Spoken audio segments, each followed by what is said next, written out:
जय गुरु जी, शुक्राना गुरु जी। ओम नमः शिवाय, शिव जी सदा सहाय। ओम नमः शिवाय, गुरु जी सदा सहाय। गुरु जी के श्री चरणों में कोटि कोटि प्रणाम। गुरु जी का अनंतम अनंतम शुक्राना, लख लख बार शुक्राना। जो दिया है उसका भी शुक्राना, जो नहीं दिया है उसका भी शुक्राना। जय गुरु जी। संगत जी, आज हम आपको जो सत्संग सुनाने जा रहे हैं वह हमें रिकॉर्ड कर कर भेजे गए हैं। तो आइए संगत जी, सुनते हैं आज के सत्संग। ओम नमः शिवाय, शिव जी सदा सहाय। ओम नमः शिवाय, गुरु जी सदा सहाय। जय गुरु जी। संगत जी, आज मैं आपके साथ अपना 5वां सत्संग शेयर करने जा रही हूँ, क्योंकि गुरु पा का हुक्म है कि मेरे को 7 सत्संग शेयर करने हैं। सत्संग शेयर करने से पहले मैं मंत्र जाप करना चाहूँगी। ओम नमो शिवाय, शिव जी सदा सहाय। ओम नमो शिवाय, गुरु जी सदा सहाय। संगत जी, यह एक वो सत्संग है जिसके अंदर मेरा एक छोटा सा पुराना सा सपना था कि मुझे बाहर दुबई घूमने जाना है। दुबई घूमने का मुझे बहुत दिनों से था मन में कि मैं घूमने जाना चाहती हूँ, पर कोई मौका नहीं मिल रहा था। पर आप देखिए संगत जी, मैं बड़े मंदिर गई, वहाँ पर मैंने ऐसे ही मन में बस एक सोचा कि गुरुबा मुझे दुबई जाना है, और बस फिर मैं ये बोलकर मैं भूल गई। पर गुरुपा तो नहीं भूलते, पर गुरुपा तो हर संगत की अरदास सुनते हैं और पूरी भी करते हैं। बस उसके बाद कुछ ही दिन बाद मैं अपनी मम्मी के घर गई, तो वहाँ पे मुझे पता चला कि उनका कोई दुबई का ट्रिप बन रहा है। दुबई का ट्रिप बन रहा है तो मेरे मन में भी आया कि मैं जा सकती हूँ अपने मम्मी पापा के साथ। तो बस उन्होंने मुझे ऐसा पूछा कि तूने चलना है। मैंने कहा हाँ मैं चलूँगी, और बाय चांस मेरा पासपोर्ट भी बस थोड़े दिन पहले ही आया था। मेरे मन में तो ऐसा हुआ जैसे कि बस कोई अपने मन की बात जिसको मिल जाती है वो कितना खुश होता है। मैंने कहा thank you Guru ji, thank you गुरुबा, आपने मुझे ऐसा मौका दिया जो मैंने अभी तक सोचा ही नहीं था, दूर दूर तक नहीं था। और बस फिर क्या था, फटाफट प्रोग्राम बना, वीज़ा लगा और हम पहुंच गए दुबई। दुबई में अपने मम्मी पापा के साथ खूब घूम फिर कर आई, और मैंने अनंतम शुक्राना गुरु पा का, जिनकी वजह से ये सपना पूरा हुआ। और छोटी सी या बड़ी हो, वो अपने हर संगत की हर चीज़ को पूरा करते हैं और मन में जान जाते हैं। जी गुरु जी, शुक्राना गुरु पा, आपका बहुत अनंतम शुक्राना एक अच्छे ट्रिप के लिए जो मैंने अपनी मम्मी पापा के साथ एक यादगार ट्रिप बनाओ, और बहुत ही अच्छा हुआ। शुक्राना गुरुपा। जय गुरु जी। संगत जी, मैं चाहती हूँ ऐसे ही जैसे मेरा ये पूरा हुआ है, सारी संगत को गुरुपा की ब्लेसिंग्स मिले, और ये आंटी जी जो मेरा सत्संग शेयर कर रही है उनको भी बहुत बहुत ब्लेसिंग्स मिले। बस अब मैं यहाँ पे अपने दूसरे सत्संग की शेयर करने की तैयारी करती हूँ। शुक्राना करो। आइए संगत जी, अब सुनते हैं अगला सत्संग। जय गुरु जी, शुक्राना गुरु जी, मेरी प्यारी प्यारी संगत को जय गुरु जी। संगत जी, मैं आज अपना सत्संग शेयर करना चाह रही हूँ। सत्संग शेयर करने से पहले मंत्र जाप करना चाहती हूँ। ओम नमः शिवाय, शिव जी सदा सहाय। ओम नमः शिवाय, गुरु जी सदा सहाय। जय गुरु जी, शुक्राना गुरु जी, अनंतम अनंतम बार शुक्राना मेरे मालिक। गुरु जी महाराज की कृपा से गुरु जी के सामने बैठ के मैं अपना सत्संग शेयर कर रही हूँ, और गुरु जी की आज्ञा से ही मैं अपना सत्संग शेयर करती हूँ। और वो सत्संग शेयर करने के लिए हर रोज़ मुझे बोलते हैं, क्योंकि मेरे पे ब्लैक मैजिक बहुत ज़्यादा किया जा रहा है, वो कम नहीं हो रहा है। कराने वाले रोज़ का ही है उनका काम, क्यों काफ़ी दिनों से करते आ रहे हैं वो लोग, कम से कम 20-25 साल हो गए करते करते, तो वो लोग ऐसे ही पीछा नहीं छोड़ रहे हैं। इसलिए गुरु जी यही बोल रहे कि बेटा रोज़ रोज़ सत्संग शेयर कर। इस ब्लैक मैजिक की वजह से हमारे परिवार पे बहुत ज़्यादा, वैसे मेरा परिवार फैमिली बहुत अच्छी है, लेकिन पता नहीं बात बात पे लड़ाई झगड़े क्लेश बीमारी बिना मतलब का नुकसान हो जाना, ये सब चलता रहता है। अभी भी यही चल रहा है, और मैंने गुरुजी के चरणों में अरदास लगाई है कि गुरुजी महाराज इसे जड़ से ख़त्म कर दो, और गुरुजी महाराज ज़रूर करेंगे, पर वक्त कितना लगेगा ये नहीं पता। मुझे पूरा भरोसा है मेरे गुरुजी महाराज, और वो करते भी हैं। मैं गुरुजी के सामने जिस चीज़ की अरदास लगाती हूँ, गुरुजी महाराज वो काम मेरा करते भी हैं। और गुरुजी महाराज यही कहते हैं, बेटा तुझ टेंशन ना ले, अपना सत्संग शेयर करते चल, सब ठीक हो जाएगा। और मैं वही कर रही हूँ। संगत जी, कुछ बीमार पड़े हैं, कुछ लोग बुखार है, किसी को टाइफाइड है, किसी के पैर में चोट लगी है, किसी को चिड़चिड़ापन है, हस्बैंड की आंखों में तो दर्द बहुत ज़्यादा हो रहा है। आज गुरुजी से यही कहती हूँ कि गुरुजी महाराज सबको आराम दो, ताकि सब हंसी खुशी रहें, स्वस्थ रहें। और गुरुजी महाराज का पहले मुझे सत्संग शेयर करने में बहुत वो लगता था, मैं नहीं करती थी, तो मैंने गुरुजी महाराज से यही अरदास लगाई थी, गुरुजी महाराज मुझे इतनी हिम्मत दो जो मैं सत्संग शेयर करूं। और गुरुपा ने वो हिम्मत मुझे दी और आज मैं गुरुजी महाराज की कृपा से सत्संग शेयर करने लग गई हूँ। गुरुजी महाराज की कृपा से सारे कष्ट, सभी संगत के कष्ट ख़त्म हो जाएं। गुरुजी महाराज सब स्वस्थ रहें, तंदुरुस्त रहें, हंसते रहें और सत्संग करते रहें। गुरुजी महाराज के पास से वैसे तो सब कुछ अरदास लगाओ तो सब होता है, ये मैंने भी देखा है, मेरे भी बहुत काम बने हैं और आगे भी बनेंगे। गुरुजी महाराज की कृपा से मुझे पूरा विश्वास है। और संगत जी, मैं अपने सत्संग को यहीं विराम देती हूँ। जय गुरुजी, शुक्राना गुरुजी। ओम नमः शिवाय शिवजी सदाशिवाय। ओम नमः शिवाय गुरुजी सदाशिवाय। संगत जी, कहीं गलती हुई हो तो मुझे माफ़ करना। जय गुरुजी, शुक्राना गुरुजी। आइए संगत जी, अब सुनते हैं अगला सत्संग। जय गुरु जी, शुक्राना गुरु जी, लव यू गुरु जी, मेरे गुरुपा बहुत बहुत शुक्राना गुरु जी, आप जी का बहुत बहुत शुक्राना गुरु जी। अब मैं अपना सत्संग गुरु जी के मंत्र जाप से शुरू करूँगी। ओम नमः शिवाय शिव जी सदा सहाय। ओम नमः शिवाय गुरु जी सदा सहाय। ओम नमः शिवाय शिव जी सदा सहाय। ओम नमः शिवाय गुरु जी सहाय। जय गुरु जी, शुक्राना गुरु जी। आंटी जी, आपको भी गुरु जी की बहुत सारी ब्लेसिंग मिले और जो भी सत्संग पूरी सुन रही है और जो नहीं सुन रही है उन सबको भी गुरु जी का ब्लेसिंग सत्संग सुनने को मिले और ब्लेसिंग मिले खूब सारी। तो आज मेरा ये सत्संग है कि मैं 2024 अप्रैल से गुरु जी से कनेक्ट हुई हूँ और गुरु जी कहते हैं कि अपनी जर्नी शुरू से शेयर करो, तो मैं अपनी शुरू से कर रही हूँ जर्नी शेयर। मैंने बताया था कि ना मेरी बहुत तबीयत ख़राब हो गई थी, 2 महीने के करीब मेरी तबीयत बहुत ख़राब रही और उसके बाद में मैंने बहुत सारी दवाइयाँ ली की, लेकिन मेरे को कोई फ़ायदा नहीं मिला। उसके बाद में मैंने गुरु जी का जल प्रसाद ग्रहण किया और थोड़ा थोड़ा मैं ठीक होने लगी। उसके बाद में क्या हुआ कि मैं पूरी ठीक हो गई गुरु जी के जल प्रसाद से लेके। फिर क्या हुआ कि मैं ठीक तो हो गई थी, लेकिन मेरे बीपी ऐसे ही नापा, बीपी का पता किया तो नॉर्मल नहीं आ रहा था, मेरा 155 आ रहा था, जबकि मेरी 43 मेरी एज है और मेरी बीपी बहुत तेज़ आ रहा था, बहुत ही 155, 156, 157 इस तरह से आ रहा था। तो सब टेंशन में हो गए, तो मैं भी, लेकिन मुझे कुछ हो नहीं रहा था।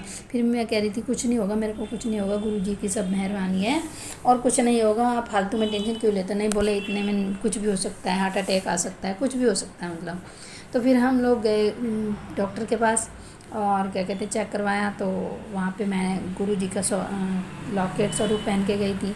तो मैंने गुरु जी से अरदास लगाई थी, गुरु जी आप ही सब सामान लेना, मेरी बीपी सही कर देना। तो इतने में फिर आंटी ने, वहाँ पे डॉक्टर आंटी ने मेरा बीपी चेक किया तो सही आया, मतलब नॉर्मल। फिर घर पे हमने 10 दिन से रोज़ कर रहे थे, तो 155, 156 इस तरह से आ रहा था, तो हम टेंशन में थे। फिर घर पे आके किया तो सही था। फिर 2 दिन बाद फिर किया, फिर ऐसे आया। फिर मैंने गुरुजी से अरदास आया, मैंने कहा गुरुजी मेरी बीपी तो सही कर दो, मैं तो ठीक हो गई हूँ, अब और क्या मांगूँ। मांगना तो नहीं है, मानना है, लेकिन फिर भी अगर हमारी तबीयत ख़राब है तो हम आपका कैसे कर पाएंगे, भोग लगाना, जोत जलाना, सब कुछ। गुरुजी आप मेरे साथ हो, आप मेरी हेल्प करो, आप मेरे पापा हैं, आप मेरे दोस्त हैं, जो भी हैं सब कुछ आप ही हैं, मैं आपसे ही कहती हूँ सब कुछ। फिर क्या हुआ, वापस से हम गए चेक करवाने बीपी का, तो एकदम नॉर्मल था। अब मेरा बीपी ठीक है। तो जय गुरुजी, शुक्राना गुरुजी, लव यू गुरुजी, और बहुत बहुत शुक्राना गुरुजी। और जिस साथ संगत जी को भी यह मेरा मैसेज मिल रहा है, उनके भी दुख दूर करना गुरुजी, आप सबके साथ रहना गुरुजी, सबका हाथ पकड़े रहना, हमारा भी कभी मत छोड़ना गुरुजी, सबके अंग संग सहाय होना है गुरु। जय गुरुजी, शुक्राना गुरुजी। अब यहीं पर मैं अपने सत्संग को विराम देती हूँ, उसके बाद में अगले सत्संग की तैयारी करती हूँ। और आगे के लिए गुरुजी मेरे को इतनी सद्बुद्धि देना, इतनी बख्शीश देना कि मैं अगला सत्संग कर सकूँ। जय गुरुजी, शुक्राना गुरुजी। आइए संगत जी, अब सुनते हैं अगला सत्संग। जय गुरुजी, शुक्राना गुरुजी। जय गुरुजी संगत जी, ओम नमः शिवाय, शिवजी सदा सहाय। ओम नमः शिवाय, गुरुजी सदा सहाय।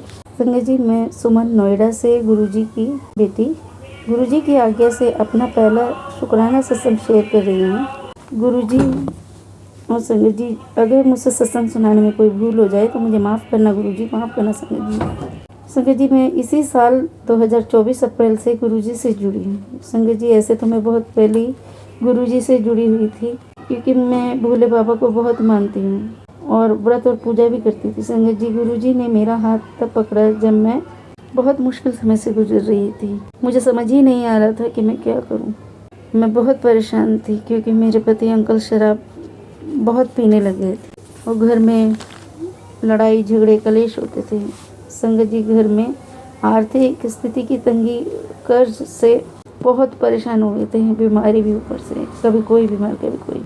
मेरे पति अंकल इतना ज़्यादा पीने लगे थे जिससे मैं बहुत घबरा गई थी कि अब हमारा क्या होगा। संगत जी, मेरी एक 11 साल की बेटी है, वो भी गुरुजी को बहुत मानती है। घर का माहौल बहुत ख़राब हो गया था, जिसका असर मेरी बेटी पर भी हो रहा था। वो टेंशन में पढ़ भी नहीं पा रही थी और परेशान होती थी। उसे परेशान देखकर मैं भी बहुत दुखी हो जाती थी। एक दिन मेरी भाभी का फ़ोन आया और उन्होंने मुझे गुरुजी के बारे में बताया। उन्होंने बस इतना ही कहा कि दीदी, आप नाम जप करो, ऐसे गुरुजी हैं, जब आप घर आओगे तो हम सब बताएंगे और आपको लेके चलेंगे गुरुजी के बड़े मंदिर। और जब मैं अपने घर गई तो मैं बड़े मंदिर, कुछ दिन बाद ही मैं अपने मम्मी के घर चली गई। वहाँ मुझे मम्मी ने गुरुजी के और बड़े मंदिर के बारे में बताया और मैं गुरुजी के सत्संग मम्मी के साथ देखने लगी, टीवी पर, यूट्यूब पर सुनने लगी थी।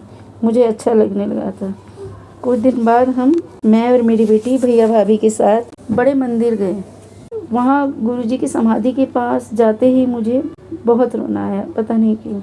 ऐसा लगा कि मानो अब गुरुजी सब ठीक कर देंगे। मुझे बहुत अच्छा लग रहा था जब हम वहाँ पर हमने चाय प्रसाद पिया। लंगर तो नहीं खाया था, सोमवार का दिन था। जल प्रसाद मिला, गुरुजी के दर्शन किए। वहाँ जाकर हमें बहुत अच्छा लगा। जब हम लौट कर आ रहे थे घर, तो जो अंकल आंटी हमें बस ले गए थे, उन लोगों ने हमें ब्लेसिंग के रूप में गुरुजी के स्वरूप दिए, जिससे मैं और मेरी बेटी बहुत खुश हो गए। घर आने पर 1 हफ्ते बाद मेरा एक्सीडेंट हो गया। मेरे सीधे हाथ की दोनों हड्डियां टूट गई और पूरे शरीर पर, और मुझे कहीं खरोच नहीं आई, बस मेरे हाथ की दोनों हड्डियां ही टूट गई थी। ये गुरुजी का चमत्कार ही था। जय गुरुजी, शुक्राना गुरुजी। इतने बड़े एक्सीडेंट में मेरे सिर्फ हाथ की हड्डियां ही टूटी और मेरे पूरे शरीर पे कहीं एक खरोच नहीं थी। संगत जी, जिसे कहते हैं एक खरोच, ये गुरुजी का ही चमत्कार था। ये मेरे गुरुजी ही कर सकते हैं, उनका ही चमत्कार था ये गुरुजी। जय गुरुजी, जय गुरुजी, शुक्राना गुरुजी। संगत जी, गुरुजी कहते हैं ना कि आपके हिस्से के 90% मैं काटूंगा, 10% आपको झेलने ही पड़ेंगे। वो 10% ही है जो मेरे दोनों हाथ की हड्डियां टूटी। जय गुरुजी, शुक्राना गुरुजी। अगर मैं बड़े मंदिर नहीं गई होती तो पता नहीं मेरा क्या हाल होता। मुझे गुरुजी ने वहाँ जाने पर लाइव ब्लेस की। जय गुरुजी, शुक्राना गुरुजी, लख लख बार शुक्राना गुरुजी। जय गुरुजी। आगे का सत्संग मैं अगले शुक्राने सत्संग में शेयर करूँगी। तब तक के लिए जय गुरुजी, शुक्राना गुरुजी। ओम नमः शिवाय, शिवजी सदा सहाय। ओम नमः शिवाय, गुरुजी सदा सहाय। जय गुरुजी, शुक्राना गुरुजी। ये मेरा पहला सत्संग है। संगत जी, सत्संग सुनाने में मुझसे जो भूल चूक हो गई हो, गुरुजी और संगत जी, मेरी भूल चूक को क्षमा करना। अगला शुक्राना सत्संग मैं जल्दी ही लेके आऊँगी गुरुजी की आज्ञा से। जय गुरुजी, शुक्राना गुरुजी। ओम नमः शिवाय, शिवजी सदा सहाय। ओम नमः शिवाय, गुरुजी सदा सहाय। आइए संगत जी, अब सुनते हैं अगला सत्संग। जय गुरुजी संगत जी, जय गुरुजी। गुरुजी के चरणों में कोटि कोटि प्रणाम। सारी संगत जी को जय गुरुजी। संगत जी, मैं गुरुजी की बेटी बोल रही हूँ पंजाब से। संगत जी, मैं अपना एक शुक्राना सत्संग है, छोटा सा चाहे हो, लेकिन मैं शेयर करना चाहती हूँ। संगत जी, अभी जैसे हम गुरुजी की जोत लगाते हैं, तो जो जोत की बत्ती होती है तो मैं हमेशा इकट्ठी करके ऐसे रख लेती थी और जाके मैंने बाहर जैसे मतलब पौधों में कर दी ऐसे करके कि मिट्टी में चली जाए, ऐसे कर देती थी। क्योंकि नदी थोड़ी दूर है, पानी वाली जगह, तो बहा ही नहीं कभी। और मेरे को पता भी नहीं था ऐसे करते हैं। तो मेरे पास मैंने क्या किया, मैंने ऐसे इकट्ठे करके मैं रख लेती थी। तो मेरा जो ऐसी एक लिफाफे में मैं बनाती जा रही थी, सारा इकट्ठा होता जा रहा था, जितनी जोत होती थी या माचिस की तीली होती थी इकट्ठी होती जा रही थी। तो मैंने क्या किया, मैंने वो इकट्ठा जब करके ना मैंने उसको पैक बना के ना रख दिया। और मैं अपनी बेटी को स्कूल लेने जा रही थी, मैं बहुत जल्दी में थी। तो पता नहीं किस तरह मेरे से, मतलब आई डोंट नो कैसे हुआ, गलती हो गई। मैंने जाते जाते मतलब पता नहीं क्या, मतलब जैसे मेरे से ये गलती होनी थी, तो मैंने उसको बोला अपनी मेट को कि इसको बाहर फेंक देना लिफाफे को। तो उसने वो लिफाफा उठाया, मैंने उसको लिफाफे को अपने रूम में टेबल पे रखा हुआ था ऊपर कि चलो सूची चीज़ है। फिर भी पता नहीं कैसे मैंने बोल दिया जल्दी में, बहुत लेट हो रही थी स्कूल के लिए। तो उसने उठा के, उसने नॉर्मली ऑब्वियसली डस्टबिन में फेंका होगा, बाद में जब मैं आई मेरे ध्यान में नहीं था। तो अगले दिन भी ऐसी थोड़े दिन के बाद फिर जब इकट्ठी हुई तो तब भी मेरे माइंड में नहीं आया। तो मैंने ऐसी थोड़ी सी थी 5-6, तो मैंने थोड़ा मंदिर की यहाँ पे सफाई की, तो मैं वो उठाई, हाथ में पकड़ा हुआ था। और निकलते निकलते पता नहीं क्या, जैसे कोई चीज़ मेरे से नेगेटिव हो रही हो, और मैंने सामने डस्टबिन आया, मैं डस्टबिन में फेंक दिया। जब मैंने फेंका तो एकदम से मेरे को ऐसे लगा जैसे एकदम झटका सा लगता है कि अरे मैंने ये क्या कर दिया, ऐसे फील हुआ मेरे को। और अब मैं उस डस्टबिन में से निकाल भी नहीं सकती थी क्योंकि ऑलरेडी अंदर कचरा था, गार्बेज था पड़ा हुआ। तो मैंने सोचा मेरी गलती हो गई मेरे से, है ना, बहुत बड़ी गलती हो गई, मतलब नहीं करना चाहिए था। मैं भी इस चीज़ के लिए सोच रही थी। तो आज सुबह मेरे पास, ये कल की बात है, तो आज सुबह मेरे पास एक मतलब गुरुजी ने सत्संग मुझे शो किया।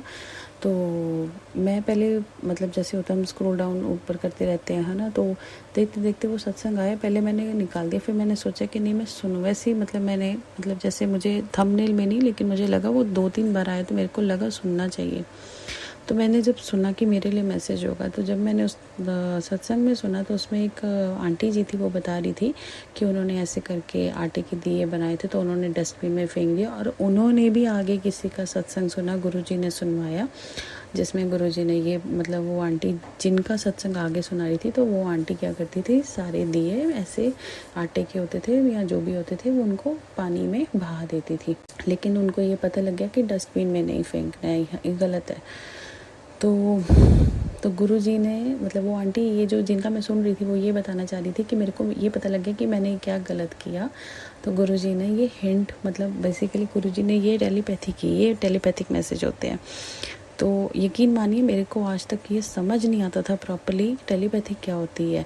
मैं ये ज़रूर सुनती थी, मतलब बड़ा कंफ्यूजिंग रहता है कि कई लोग बोलते हैं कि जो व्हाट्सएप पे जो इंस्टा पे मैसेज आया या जो फेसबुक पे मैसेज आया वो आपके लिए, वो तो मतलब ऐसे नहीं होता, जेन्युइन नहीं होता है। कई लोग बोलते हैं नहीं वो होता है। तो सबका अपना अपना एक्सपीरियंस है। मेरा जो रहा है तो नेचुरली मेरे साथ ऐसा रहा है कि वो मेरे को लगता है कि वो गुरुजी मेरे से बात कर रहे हैं। लेकिन फिर भी मैं कई पुरानी संगत का ये सुनती थी कि जो टेलीपैथी गुरुजी की होती है, या तो वो किसी संगत के थ्रू आपको मैसेज देते हैं, या वो खुद आपसे बात करते हैं, आपको आवाज़ आती, गुरुजी खुद बताते हैं, या फिर आपको किसी सत्संग के थ्रू पता लग जाता है। गुरुजी जवाब ज़रूर देते हैं, बात का ज़रूर आपको आंसर देते हैं, सोल्यूशन देते हैं आपको चीज़ का। तो मेरे को इस सत्संग में बेसिकली जब मैं सुन रही थी तो वो आंटी को उन दूसरी आंटी का सुन के ये समझ आया कि ऐसे नहीं फेंकना चाहिए, और मेरे को इनका सत्संग सुन के ये समझ आया कि मैंने भी ऐसे जो किया वो गलत था। तो गुरुजी मेरे पास इस चीज़ का मैसेज मुझे दे रहे थे कि डस्टबिन में ऐसे नहीं फेंकना। सो इन फ्यूचर मैं इस चीज़ के लिए बहुत बहुत अलर्ट रहूँगी कि बिल्कुल चाह कर भी ये मेरे से गलती ना हो। तो इसके लिए गुरुजी बेअंत शुक्राना। मैं अब तक अंडरस्टैंड, मेरे को तो ना 100% श्योरिटी पे नहीं आ रही थी टेलीपैथिक मैसेज होते कैसे हैं, मतलब श्योरिटी नहीं थी, फिर भी कन्फ्यूजन रहता था। लेकिन आज मुझे पता लग गया कि एक्चुअली मैं कैसे सत्संग के थ्रू मैसेज देते हो। समझने वाली बात है। कई बार हमको लगता है कि नहीं ये सत्संग में हमारे तो रिलेटेड ऐसा कुछ नहीं, लेकिन ऐसा नहीं होता। अगर वो आपके सामने आ रहा है 2-3 बार, नो डाउट सारे सत्संग ऐसे नहीं होते कि सारे में हमारे जवाब होते हैं, लेकिन जो बार बार आ रहा है उसमें मतलब है आपका जवाब होगा, उसमें कोई ना कोई चीज़ आपसे रिलेटेड होगी। समझो, गुरुजी कहते हैं इशारा समझो, मेरी बात को समझो, मतलब मेरी गाल को समझो। सो मैं गुरुजी का बहुत शुक्राना करती हूँ। मैं अभी जब शुक्राना करने के लिए बैठी तो मैं ये सोच रही थी मैं किस चीज़ का शुक्राना करूँ, क्योंकि इतने सारे शुक्राने मतलब गुरुजी करते हैं, है ना, लेकिन अब कुछ शुक्राने हम लोग शेयर कर देते हैं तो फिर उसके बाद क्या होता है कि जैसे ऐसे लगता है कि ये तो वैसी ये चीज़ हुई छोटी सी, तो ये वाला मतलब बार बार आंटी को भेजना भी वो नहीं लगता कि बार बार आंटी को मतलब इतनी सी बात हुई फिर भेज दिया, इतनी सी बात हुई फिर भेज दिया, ऐसा भी नहीं है संगत जी। गुरुजी कर कहते हैं शुक्राना करो, तो गुरुजी के स्वरूप के सामने बैठ के गुरुजी को हमें शुक्राना करना चाहिए, क्योंकि शुक्राना तो गुरुजी का है, ठीक है ना। लेकिन हाँ, जिसमें कोई ऐसी चीज़ होती है जो आप दूसरों के साथ शेयर करते हो कि ऐसा कुछ दूसरे भी गलती ना करें, तो वो ज़रूर हमें ऐसे शेयर करना चाहिए किसी प्लेटफॉर्म पे। तो मैं गुरुजी का बेअंत शुक्राना करती हूँ। हो सकता है कि अब मेरे जो ये गुरुजी मेरे मुंह से ये सत्संग करवा रहे हैं तो ये किसी और के लिए हो, तो गुरुजी सबका भला करे। बस मैं यही शेयर करना चाहती थी और गुरुजी का थैंक यू करना चाहती हूँ। शुक्राना गुरुजी, सही रास्ते डालते हो, आप परीक्षा भी लेते हो और परीक्षा में पास भी करवाते हो। गलतियाँ होती हैं, उन गलतियों से आप निकाल भी लेते हो। आप हर जगह हो। Thank you so much Guruji, thank you. मैं अपना मंत्र जाप करती हूँ और अगली सत्संग की तैयारी करती हूँ। इसके बाद ओम नमः शिवाय, शिवजी सदा सहाय। ओम नमः शिवाय, गुरुजी सदा सहाय। ओम नमः शिवाय, शिवजी सदा सहाय। ओम नमः शिवाय, गुरुजी सदा सहाय। संगत जी, मेरे से सत्संग करने में कोई गलती हुई हो तो I am sorry. Guruji please मुझे माफ़ कर दीजिए। जय गुरुजी। आइए संगत जी, अब सुनते हैं अगला सत्संग। जय गुरु जी, जय गुरु जी। संगत जी, गुरुदेव के श्री चरणों में मेरा अनंत अनंत कोटि कोटि नमन वंदन प्रणाम है। मैं गुरुदेव के श्री चरणों में अपना शुक्राना पुष्प समर्पित कर रही हूँ। गुरुदेव से मेरी करबद्ध प्रार्थना है, सत्संग कहने में मुझसे भूल चूक हो जाए मुझे माफ़ करिएगा। आप सभी संगत जन, आप सभी को जय गुरु जी, और आपसे भी प्रार्थना है मेरी भूल चूकों को क्षमा करिएगा।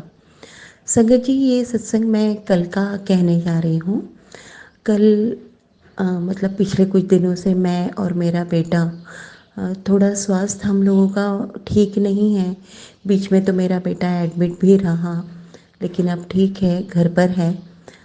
स्कूल अभी नहीं जा रहा है, लेकिन गणेशोत्सव होने के बाद कहीं कहीं एग्जीबिशन लगी हुई है, वो कहीं जा नहीं पाया, तो कल वो जिद कर रहा था कि मुझे आज एग्जीबिशन लेकर चलो, क्योंकि वहाँ पर बहुत अच्छे अच्छे झूले होते हैं और टॉयज़ होते हैं, तो उसे बहुत अट्रैक्ट करते हैं। 8 साल का है वो अभी। तो मैं अकेले ही अपने बेटे को इवनिंग में लेकर जा रही थी।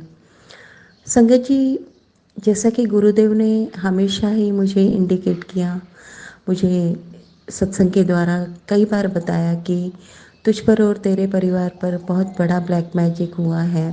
आने वाले 3 दिन तेरे लिए और तेरे परिवार के लिए थोड़े कष्टदायक है, थोड़े क्या बहुत ज़्यादा उन्होंने कहा था, संभल के रहना। तो अभी ये 3 दिन तो ख़त्म नहीं हुए थे और कल तो पूर्णिमा का ही दिन था। और कल या कल के पहले उन्होंने एक और मैसेज दिया था कि मैंने तो तेरी सुरक्षा पूर्ण रूप से बढ़ा दी है तेरे घर पर, लेकिन तेरे ही घर का कोई है तेरा अपना जो वशीकरण की वजह से तेरे गुप्त शत्रुओं के वशीभूत है और वो कुछ गलती कर सकता है, संभल कर रहना। तो ये मुझे कई बार महसूस भी हुआ कि हमारे साथ एक ही छत के नीचे रहने वाला वो कौन है जो हमें हर बार संकट में डालने का प्रयास करते हैं, लेकिन हम बच जाते हैं गुरुदेव की कृपा से। तो मैं बहुत अलर्ट तो रहती हूँ संगत जी, लेकिन हम इंसान हैं, हम क्या कर सकते हैं। करने वाला और करवाने वाला सब कुछ वही है, ऊपर वाला। मेरे परमपिता परमेश्वर, मेरे महादेव जी मेरे साथ हैं। बस उन्हीं की शरण में हूँ मैं और मेरा परिवार, और वही हमें सुरक्षित रख रहे हैं। तो दोपहर अब कहीं कहीं पर ये भी गणेशोत्सव के भंडारे, प्रसाद वितरण, ये सब भी चलता है। तो कोई अनाउंसमेंट करती हुई एक गाड़ी हमारे घर के सामने से निकली और उसने कहा, वो अनाउंस कर रही थी कि महाप्रसाद है, सब लेने आना है, इस टाइप से। मेरे बेटे ने, वो गाड़ी जाने के बाद मेरा बेटा मुझसे कहता है कि माँ, वो गाड़ी आई थी, उसमें से कोई उतरा था, गेट खोला, अंदर आया और चला गया। तो मैंने कहा ठीक है बेटा, देख लेंगे कौन है क्या है। अब मेरे दिमाग में उधेड़-बुन चलने लगी कि कौन हो सकता है, क्यों आया होगा, क्या कर रहा होगा। हम लोग ऊपर फर्स्ट फ्लोर पे रहते हैं संगत जी। कैमरा ऑन करने की मेरी इच्छा हुई कि देखूं मैं, रिवर्स करके फिर मैंने छोड़ दिया और मैं अपने तैयारी में लग गई। जब हम नीचे उतरे जाने के लिए एग्जीबिशन संगत जी, तो बहुत बड़ा लाल धागा और उसमें गठाने थी और अजीब तरीके की आकृति में वो पड़ा हुआ था बिल्कुल फ्रंट में। मैंने बेटे को दूर रखा, मैंने कहा बेटा बिल्कुल टच मत करना। और मैंने वो धागा किसी चीज़ से, नॉन कंडक्टिंग मटेरियल की चीज़ से उठाकर गुरुदेव का नाम लेके पूर्ण आत्मविश्वास के साथ बाहर फेंक दिया और हम लोग निकल गए। और बस गुरुदेव से तो हम कह के निकले ही थे, साथ चलिए गुरुदेव, साथ आइएगा, घर की भी सुरक्षा आपके हाथों में है, हम सब की भी सुरक्षा आपके ही हाथों में है गुरुदेव, साथ रहिएगा। और बस हम निकल लिए, मैं और मेरा बेटा। रास्ते में थोड़े ही दूर गई थी तो 777 नंबर की गाड़ी दिख गई। जय गुरु जी, शुक्राना गुरु जी। जिस रास्ते से मेरे अपनों ने मुझसे कई बार फ़ोन करके पूछा था कि तुम कब निकलोगी, किस रास्ते से निकलोगी, कैसे जाओगी, वो जो मैंने बताया था, पता नहीं थॉट ही बदल दिया गुरुजी ने और मैं किसी और रास्ते से चली गई और बिल्कुल सुरक्षित हम लोग अपने जो एग्जीबिशन है वहाँ पहुँच गए। वहाँ जाने के बाद में और रास्ते पर संगत जी 7 नंबर हमें मिलते ही रहा, आजू बाजू में 7 नंबर हमारे साथ साथ साथ चल ही रहा था। और फिर हम अंदर गए। अंदर जाने के बाद कुछ सिंपल वाले झूले जो बच्चों वाले होते हैं वो मेरे बेटे ने झूला। और फिर उसके बाद में मेरी इच्छा हुई कि जो कॉलेज लाइफ में जिस झूले पे मैं झूला करती थी, मैंने कहा इसमें हम झूलते हैं। मेरा बेटा पहले से ही मना कर रहा था, माँ उसमें मत बैठो, वो डेंजरस है। मैंने कहा कुछ नहीं होता बेटा, मैं हूँ ना। और हम दोनों बैठ गए। भीड़ कम होने की वजह से सारे झूले में हम दोनों अकेले ही थे। वो पूरा इतना बड़ा था, जैसे उसने घुमाया हम तो ऐसे बुरी तरह से डर गए जैसे कुछ बहुत बड़ा कुछ एक्सीडेंट होने वाला है। बहुत डर गए थे, मेरा बेटा भी बहुत डर गया था। हमने तुरंत चीख चीख के चिल्ला के वो झूला रुकवाया और हम सुरक्षित बाहर आए। क्योंकि हम दोनों अभी अभी बहुत बड़ी मतलब तबीयत हमारी बिल्कुल ही ठीक नहीं थी। जैसे तैसे गुरुदेव ने हमें बचाया था और मैं वो गलती फिर से कर रही थी। मेरे बेटे के चेस्ट में काफ़ी देर तक थोड़ा थोड़ा पेन रहा, मतलब वो डर गया था, बहुत ज़्यादा डर गया था, कुछ भी हो सकता था संगत जी। गुरुदेव ने बहुत सुरक्षित हमें निकाला और बचाया। उसके बाद वापस जब आ रहे थे बहुत, तो एक जगह बहुत सुंदर भव्य मूर्ति, पेंडॉल इतना सुंदर सजा हुआ था, काफ़ी दूर तक रोड पे लाइटिंग थी। आते समय भी जो रास्ता मैंने डिसाइड किया था वो तो मैंने सेलेक्ट ही नहीं किया, कहीं और से मैं आ गई। तो वहाँ पर इतने प्यारे डेकोरेशन था तो मैं, मेरी गाड़ी वहाँ चली गई तो वहाँ आरती चल रही थी। सुख करता दुख हरता वार्ता विघ्नाची, निर्भय प्रभु प्रेम कृपा जयाची। गणेश जी की आरती चल रही थी, विसर्जन की तैयारी थी। मंडप के अंदर अंदर सीधे पेंडॉल में हम चले गए। मेरा बेटा सीधा गणेश जी के सामने जाकर खड़ा हो गया। इतनी भव्य मूर्ति, इतनी सुंदर हमें आरती मिली। गणेश जी की विदाई की पूरी तैयारी के भव्य दर्शन हमें हुए। हमने बहुत बहुत शुक्राना किया और तब मेरा बेटा पूर्ण रूप से नॉर्मल और शांत हो गया, बहुत खुश हो गया। रास्ते में और भी गणेश जी की भव्य झांकियाँ और दर्शन हमें होते रहे और हम सुरक्षित घर आ रहे थे। तो रास्ते में एक कार बिल्कुल आड़े आई संगत जी। नंबर की तरफ ध्यान गया, 777 नंबर उसमें था। जय गुरु जी, शुक्राना गुरु जी। और इस तरह से हम बिल्कुल सुरक्षित घर वापस आ गए गुरुदेव की रहमत और कृपा के साथ। गुरुदेव हमारे साथ पूरे टाइम थे और हमें पूर्ण रूप से उन्होंने सुरक्षित रखा। बाद में गुरुदेव का मैसेज आया, शुक्राना करना भूल गई, कितने बड़े संकट से तुझे और तेरे अपनों को बचाया है। बहुत बहुत शुक्राना गुरु जी, आपका अनंतम शुक्राना गुरु जी। जय गुरु जी। ओम नमः शिवाय, शिव जी सदा सहाय। ओम नमः शिवाय, गुरु जी सदा सहाय। ओम नमः शिवाय, शिव जी सदा सहाय। ओम नमः शिवाय, गुरु जी सदा सहाय। जय गुरु जी, शुक्राना गुरु जी। जय गुरु जी। संगत जी, अगर आप भी अपना कोई सत्संग शेयर करना चाहते हैं तो लिखकर या रिकॉर्ड करके डिस्क्रिप्शन पर दिए गए व्हाट्सएप नंबर पर भेज सकते हैं। जल्दी आपका सत्संग भी संगत जी के साथ शेयर किया जाएगा। ओम नमः शिवाय, शिव जी सदा सहाय। ओम नमः शिवाय, गुरु जी सदा सहाय।